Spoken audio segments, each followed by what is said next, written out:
ऐका, बनवाबनवी होऊ नये. माझा समाधानाची गोष्ट नाही आहे, सरकारचं समाधान झालं पाहिजे. श्रेय आणि राजकारण याच्यात न होता एक निखळ मनानं मला वाटतं आपण या आंदोलनाकडे पाहणं गरजेचं आहे. कारण आक्रोश होता लोकांमध्ये, मोठ्या प्रकारचं वेदना होत्या म्हणून लोक रस्त्यावर आले. नसता तर ते आले नसते. त्याच्यानं याच्यात राजकीय हा भाग काढून टाकायला पाहिजे. श्रेयवादाचं बच्चू कडूला फायदा होईल का, तो असं होईल का, हे न पाहता हे पूर्ण श्रेय सरकारनं घ्यावं. त्यांनी खऱ्या अर्थानं अशा प्रकारची बनवाबनवी न करता का बा 2 वर्षानं करू, 3 वर्षानं करू. एकतर पहिलेच मुख्यमंत्र्याच्या बद्दल लोक असे बोलतात का ही कर्जमाफी निवडणुकीच्या अगोदर होईल, लाडकी बहिणीसारखं केल्या जाईल. हा जो त्यांच्यावर आरोप आहे तो पुसून टाकण्याची योग्य वेळ त्यांच्याकडे आहे. घ्या, देणारी मदत 2-5 हजाराची आहे. ते तर तेलंगणा तसंही देते. भावांतर योजना MP देतं.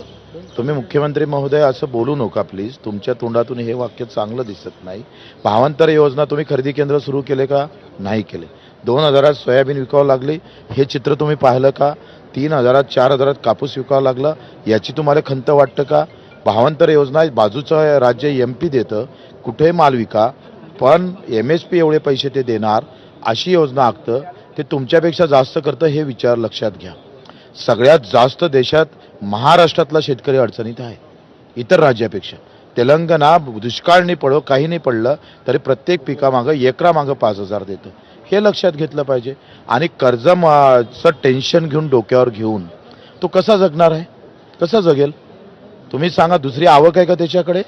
आणि तुम्हीच म्हटलं होतं मंत्री महोदयांनी, मुख्यमंत्र्यांनी का मी जेव्हा आंदोलन केलं होतं तर तेव्हा त्यांनी म्हटलं का आता मी कर्जमाफी केली, उद्या दुष्काळ पडला तर काय करू, मग पुन्हा करावं लागेल. आता मुख्यमंत्र्याचे शब्द खरे नाही व्हायला पाहिजे, ते खरे झाले.